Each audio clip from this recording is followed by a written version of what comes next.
Alright there guys, and welcome back to another video. And of course, what day is it?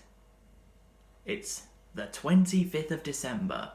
So, as for the past nearly 5 years, Merry damn Christmas everyone. I hope you're having a good day. Hope you got whatever you wanted. But now we get into the serious business. It's time for my top 5 anime of 2024. That's right, it is indeed back. So, the criteria kinda doesn't exist anymore. As I explained in last year's list video, basically a show can still be ongoing now and into the following year and still be eligible for this list, whereas from 2022 was the last year where that couldn't happen. So, without further ado, let's get straight into it. Coming in the number 5 spot is Demon Slayer Season 5, aka the Hashira Training Arc. So, what I enjoyed about this is that it's a much more slower paced season of the show than all of the other ones. And Tanjiro spends one episode each with all the different Hashiras, learning what they're being taught, their special techniques, and it's not just him, like literally everybody from the Demon Slayer Corps is training with the Hashiras, but Tanjiro's the only one who's actually any good at it and able to keep up with the Hashiras themselves, whereas everyone else, not so much. What I liked about this season is that we get to see more of the Hashiras themselves as people. We get to see more of each of their backstories and how they became part of the Demon Slayer Corps and then became Hashiras. Because up until this season, we didn't really know a giant amount of info about each Hashira. I know Shinobu being part of this season is not solely why it's here. Sure, it's nice that we finally get to see her do something again, but that's not the only reason. And the final episode of the season, giving us a Muzan and the leader of the Demon Slayer Corps, who's on the verge of death, basically giving us a face-to-face confrontation between the two of them, was a pretty damn good way to end the season. Although turning the next arc into 3 separate movies is not a move I'm entirely on board with. I'm not a big fan of that decision.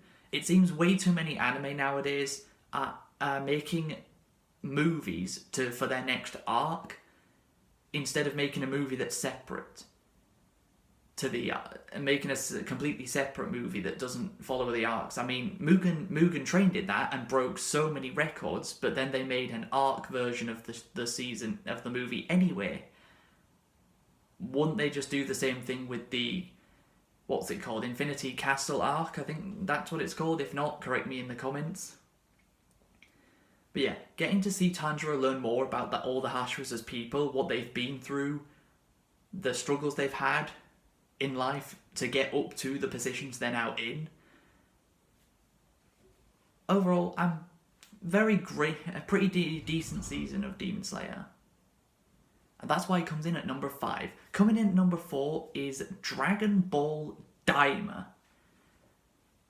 I know it is not simply because of Akira Toriyama's very sad passing back in March. I think if you'd put Daima in a top 5 anime of the year list, and that was one of your reasons, I'd consider that actually more disrespectful than if that wasn't a reason, because you should be basing it off the show, not other different criterias, like the sad passing of the creator of Dragon Ball.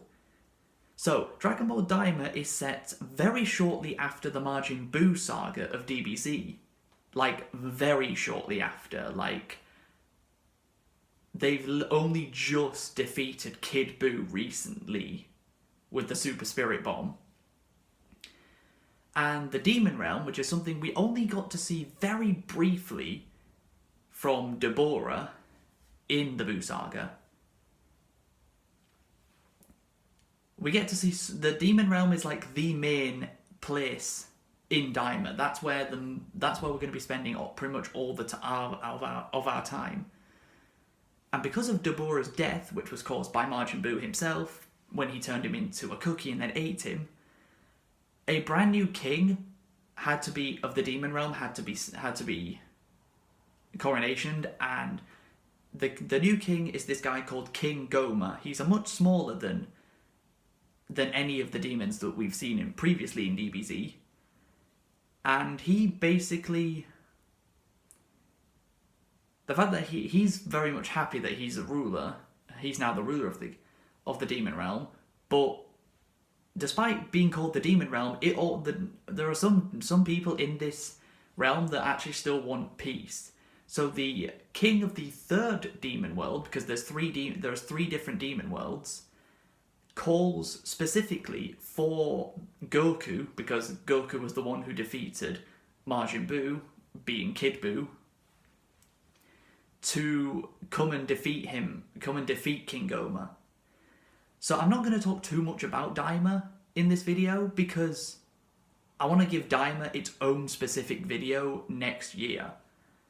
As it's a Dragon Ball series, of course I want to cover it with its own video instead of just briefly talking about it. But Goku and Supreme Kai go to the Demon Realm, and Supreme Kai actually, we see more of him here than what we did in DBZ. Supreme Kai is a much more important character than he used to be. I mean, he was basically pointless in Dragon Ball Super. The only thing he had going for him is that he could use the fact that if he dies, so does Beerus, against Beerus to not do things he normally would do. So far, of what I've seen of Daima, it's a lot slower paced than Dragon Ball Super ever was. But it has Goku as a kid. Basically, King Goma uses the Dragon Balls from a very, very old Namekian to basically make a wish that every single person involved in the defeat of Majin Buu needs to be turned into a kid. So basically, Goku and any of his friends. So everybody, all the characters we know and love, get turned into kids. Wait a minute. Goku being turned into a kid at the start of a Dragon Ball series? Have I heard this somewhere before? No, I think this is the first time this has happened. But it's not only Goku, it's literally everyone. Goku, Vegeta, Krillin, Piccolo, Bulma, Chi-Chi, everyone. Goten and Trunks are already kids, so they get turned into babies. So Trunks looks like what the baby version of him did in the Cell Saga again. But luckily, Goten and Trunks can talk to each other telepathically through their heads. So at least they still have that going for them. And there's only one really true Dragon Ball fight scene so far in this show, but it's fairly good, and we got Goku can still use Super Saiyan 1 and 2. We haven't seen 3 yet. Oh, and there is absolutely no chance of seeing Super Saiyan God, Blue, or anything else like that, because Beerus doesn't exist in the story yet, because this is set before Super, but after the Buu Saga. But that's all I'm going to talk about for Daima, as it comes in at number 4. Coming in at the number 3 spot is Hokkaido Gals Are Super Adorable. I know that might seem like a bit of a random show name, but I can't tell if this show is a harem anime or not. I don't think it is, but it does have elements that could suggest it. So this is the first show I covered on the channel after the winter season had come to an end, and it didn't do exactly very well on the channel. It only got about 10 views. But goddammit, I will keep praising this show. Even if people don't want to hear it, I'm still going to do it anyway. So this is about this guy called Tsubasa who's had to move from Tokyo to Hokkaido, and he meets these 3 Gairus. If you don't know what a gyro is, it basically means a Japanese girl who, for some unbeknown reason, wants to follow the fashion trends of Western women. Why they'd ever want to do that, I've got no idea, but they do, and it is a thing. Typically, blonde hair is one of the features they will use.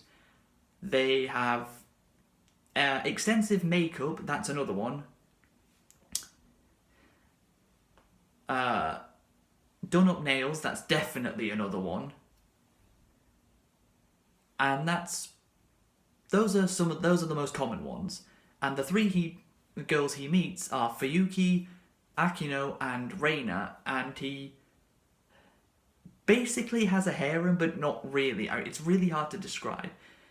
Basically, this show could be renamed the Hokkaido Travel Guide Propaganda Show, and it would still fit, because it tries to show you how great of a place Hokkaido is, even though it snows non-stop and it's always cold.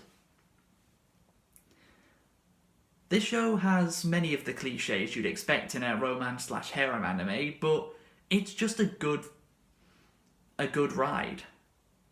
I very much enjoyed the show, and I even rewatched it very, very recently.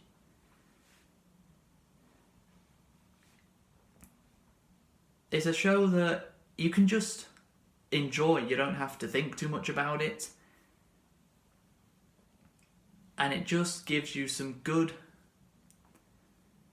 I would say wholesome, but no, there's definitely some unwholesome parts of this show, if you know what I mean. But it's just a great fun ride. And I do recommend the show very highly. Now, coming in at the number 2 spot is Blue Box. Another romance anime. This is one that is still ongoing, so that's where the criteria is, as is Dragon Ball Daima. Both of that and Blue Box are 2 currently ongoing shows that will continue into next year. So Blue Box is about this guy called Taiki who's really damn good at badminton, and he has a crush on a girl who's really good at basketball, and the two of them train really, really hard, pushing themselves to make it to nationals. And Chinatsu, who is the girl he has a crush on, just so happens to end up living with him because her parents are going to be working abroad, but she still wants to follow her dream of becoming a professional basketball player. So she ends up living with Taiki. And these two, what I love about this show is these two keep pushing each other to be as good at the sports they excel in as possible. And there's also another girl who is Taiki's friend called Hina, and she is very talented at the rhythmic ribbon gymnastics event. You know, it's always in the Olympics, the event where it's normally, I don't think there's a male version, I think this is a female only gymnastics event where she goes around a floor doing pretty impressive things with a ribbon. But yeah, Taiki and Chinatsu, they're very likeable characters. They're always pushing themselves, and then they start pushing each other, motivating each other to be the best that they can. I mean, this show has some pretty damn stunning animation, and for the majority, the two of them have a very wholesome friendship, since they definitely haven't got anywhere near the relationship part yet.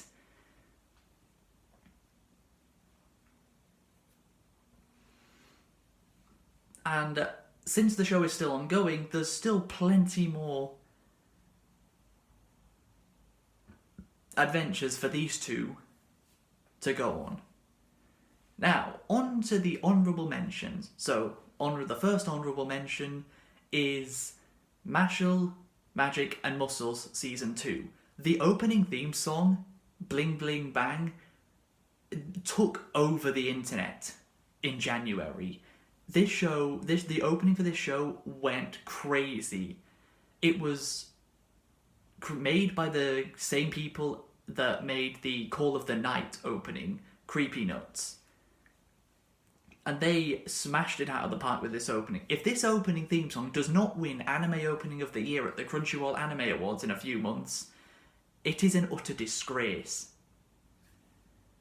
Because this opening went crazy at the start of this year. There have even been different versions of it made, like a Mario sound effects version, a Donald Trump version, which is actually really damn funny, and there's a Minecraft version, and plenty others that I probably haven't even seen yet. Oshinoko Season 2 is another honourable mention. Laid Back Camp Season 3. Gushing Over Magical Girls. That show is an absolute madness.